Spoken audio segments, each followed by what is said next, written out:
and so it is not under the county. So there will be no possibility of the county collecting park fees. So even from lodges, there are no lodges within the county where you collect, because there's a sub-description of lodge tariffs and levies.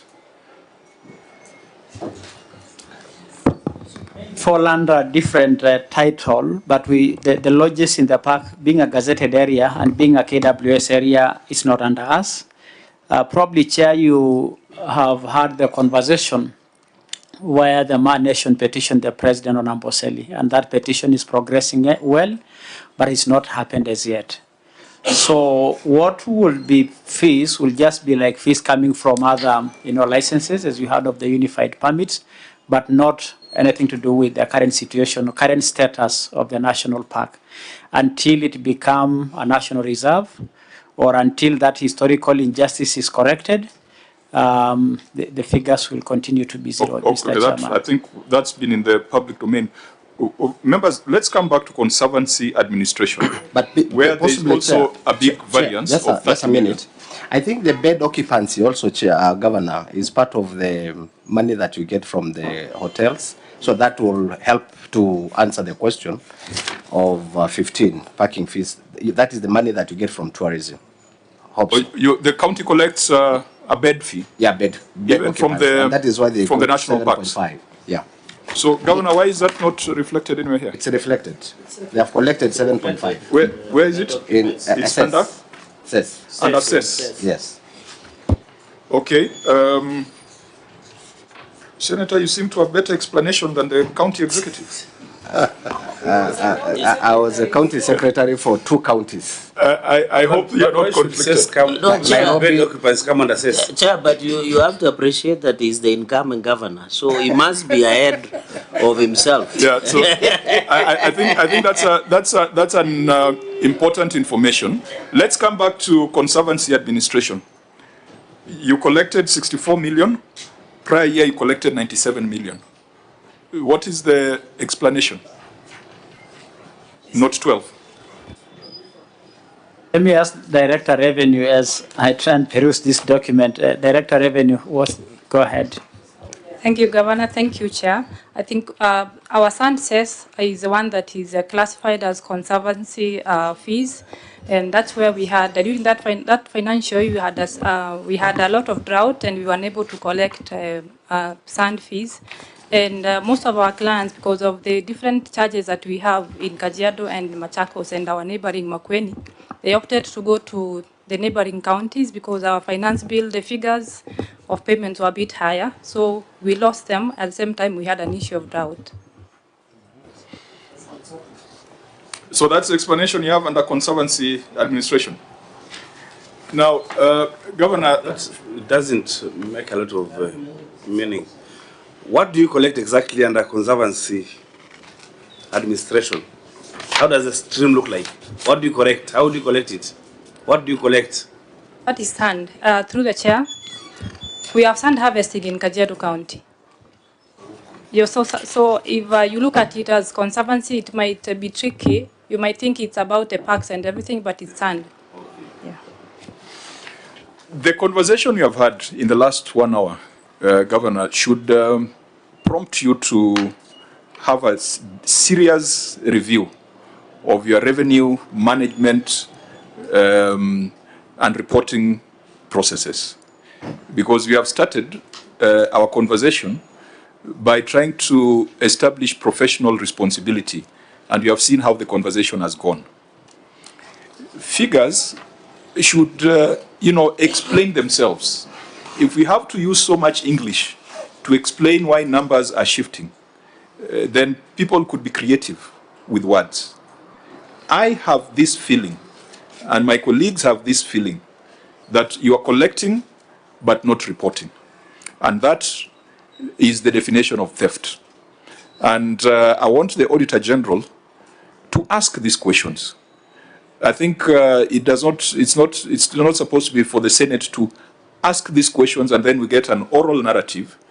You need to ask these questions because they are very, very clear variances that must be explained, that must find a way for the explanation to be documented. And I'm going to ask that as you are doing your current audit, please have a critical look at the ROR, because many a times we just brush through the ROR. But this is 1 billion shillings, potentially 6 billion. In fact, if you collected 6 billion, you would not need Nairobi every time when there are delays in exchequer releases. I'm sure you probably may not have even paid your salaries. But you have the capacity to collect 6 billion. But if you're going to collect 6 billion through this porous governance structure that you have, then half of it is going to end up in people's pockets. So I think we will ask the OAG to do a proper, thorough audit on this. And if we find similar doubts in the next report, we will be asking the EACC to conduct an investigation. Because if you collect from people and you pocket, that is theft. OAG. Chair, that is well noted. On the variances, I wish to state that we normally have a work paper whereby we always question if there's any big variance from the previous year to the current year, and we normally note it down. Thank you, Chair. Okay, honorable members, can we... Chair, can the governor comment on the revenue potentials of Kajiado County? We've heard from the KRA, they're saying 6 billion in one financial year, and the county is only reporting 1.something billion. Governor? May I? Okay. Do you agree with that figure? We have heard of that potential. I want to say that under my administration, the revenue, on-source revenue in Kajiado had steadily grew from a mere 250, 400 million to a billion. And therefore, while that potential is allegedly put across, it is important for me to say we are all determined to make sure that we tap into the potential we have. But Senator Elegwe, we have steadily grew from much smaller figures as we try to figure out what is this potential being said. So we want again to commit that we are determined to do whatever it takes to make sure that our own source revenue continue to grow. Thank you, Chair. Governor, that question, if we could go to your answer, because the Auditor General has queried it under long outstanding revenue. I think it's a substantive issue in this report. So maybe we could look at what your formal response was. Correct. But Senator Maruma, you can... Yeah, I just wanted to question the governor on the status of implementation of the downgrading of Amboseli. Because when I look at the revenue projections by CRA, they could be premised on revenues or projected revenues from Amboseli National Park if it becomes then game reserve. What is the actual status of that downgrading? I think, Chair, downgrading is probably not the correct word to put. Here, we are saying... reclassification. Yeah, what we are saying, Chair, is that historically, until mid-70s, Amboseli, Mara, and Samburu were all national reserves. Through a presidential decree, Amboseli was wrongly classified to be made a national park. What the people of Kajiado are petitioning or petitioned, and is being confirmed to be the correct position, is that Amboseli's status is a national reserve and not a national park. Mara, which is a national game reserve, continued to be the icon of our Kenyan tourism and a key revenue mover. So it will not downgrade. We are determined to make Amboseli what it should rightly be, a third-generation park. A third-generation park is something that considers community livelihoods, the game reserves, and the ecosystem itself. The current position of a national park protects wildlife with total disregards to the communities that are protecting or that are living side by side with this wildlife. So we're just saying it needs to be properly classified, but the status will not be a downgrade in any way. Where are we? Where are we exactly? Oh, where we are. In 2024, August, in Masai Mara, the president pronounced himself that this historical injustice need to be corrected. He set in motion through a national task force to look into that petition. The task force, citizen participation confirmed that Amboseli need to revert to a national game reserve. So there has been a lot of stakeholders involved, engagement, but citizen participation. It is now at the tail end. You probably saw, Honorable Senator, that Cabinet confirmed or passed that that status needs to be corrected. So we are now waiting for that Cabinet resolution to be implemented and Amboseli correctly positioned or classified. Thank you. Which I think it's a position that we would support. I mean, I also have Ruma National Park in Homa Bay, which they have Savo, which I would be happy if it was to reclassify to revert to the county. Because you have said Masai Mara is run by the county, and yet it is still run very well. So someone should not argue that reclassifying it back to the county would be downgrade. It's not, yeah.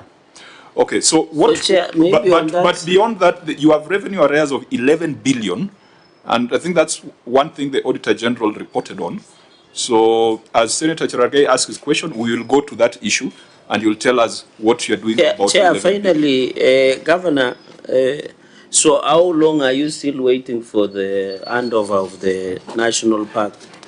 And I hope, have you agreed on both in case of liabilities, who will shoulder? Because we have seen cases where when there is transfer, the national government might want to transfer assets by liabilities. So have you agreed on the issue of liabilities so that you don't inherit something that might also become a problem or a burden to the running of the county? And how far is it? I thought that matter had been sorted. Was it between you and Narok that the handing over was supposed to be done? Thank you. Governor?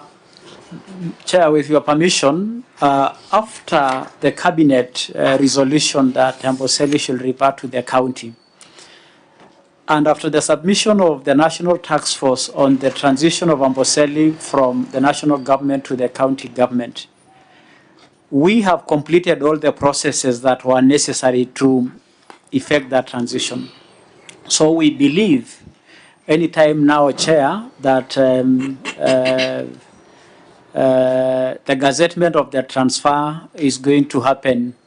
We in our meetings, we gave October as the outside of that type. So we believe in October that process will be complete, Chair. Thank you. Okay. So let's look at your uncollected revenue, long outstanding revenue. OAG, what was your observation? And then we consider the governor's response. Thank you, Chair. We did say that it's only 3 million that has been recovered so far. So we felt that is too Actually, low. just read your finding. Then get the governor's response. All right. Yes. Yeah, so we are transitioning. Page 17. Page We are 7. transitioning into the executive report. Your certificate is good. 7. Okay, I proceed. read.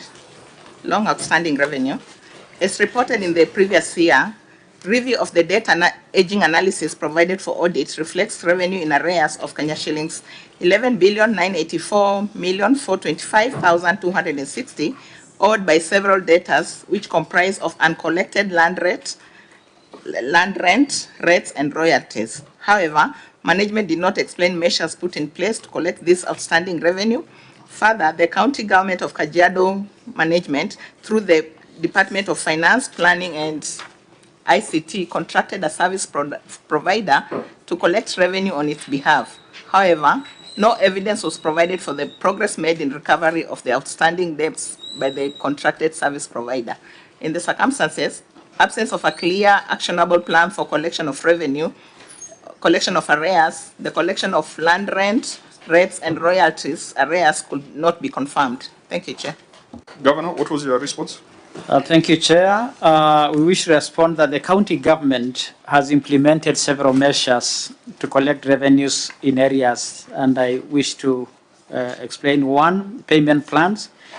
We offered flexible payment plans to help debtors settle their own arrears over time without financial strain. The legal action we have pursued through legal avenues to recover our debts, including the issuance of summons or court orders from non-compliance. And on collaboration and financial institutions, we're partnering with the banks and financial institutions to facilitate easier payment options for residents. Strengthened enforcement, increasing the capacity of our revenue enforcement officers following up on outstanding payments. Annexed to this report, Chair, is court documents on the Tata Magadi Chemical, who owe the county government of Kajiado 10.5 billion. I wish, Chairman, to put that emphasis that out of the 11 billion in question, 10.5 billion is owed by Magadi Soda, and we are expecting any time a determination by the court. In the first round before the appeal, the county won the case in court, and therefore, Chairman, we want to confirm that that is really where the bulk of the issue is, and it's in public domain that the county and Magadi have that tussle in court. With regard to the regional business collection limited, maybe, Governor, since this is 87.5% of your debtors book, correct. Maybe you could just help us understand what is the issue. Yes, it is, Chair. Magadi, Tata Chemicals Magadi, for a long time was paying counties peanuts for what will be land rates. In fact, let me emphasize to say that this company has been in that space for over 100 years.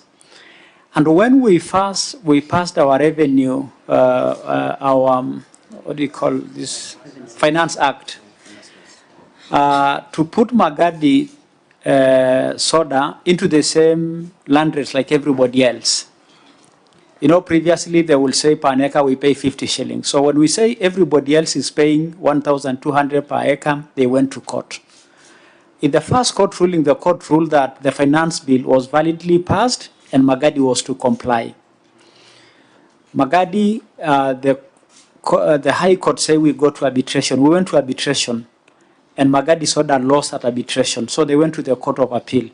So this is a company that is outrightly refusing to pay taxes or levies to counties, refusing to recognize the county, trying to get the same law, County Government Act with regards to levies and taxes. And so that is what the story is.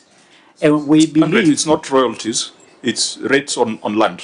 Rates on land rates. Okay. This is land rates. So the 10.5 has accumulated over the years, or since the passage of that Finance Act? Since the passage of that Finance Act. Because these people occupy a whole ward. They have land more than 400,000 acres. The whole ward belongs to them. Even the people who are living there just live at their mercy. It's a complete historical injustice as well. What is the status of Tata Magadi Chemicals? It's a private, it's a private company. Limited. It's a private mining company. Private. They mine Magadi or soda ash. So, if you look at two perspectives, does it increase the cost of doing business in Kajiado when there is a Finance Act that imposes high rates on land? There's that element, but then there's also the element of justice. How do you balance between the two? To arrive at the land rates that we charge on every land owner in Kajiado, it is out of citizen participation, and we will not consider it as, you know,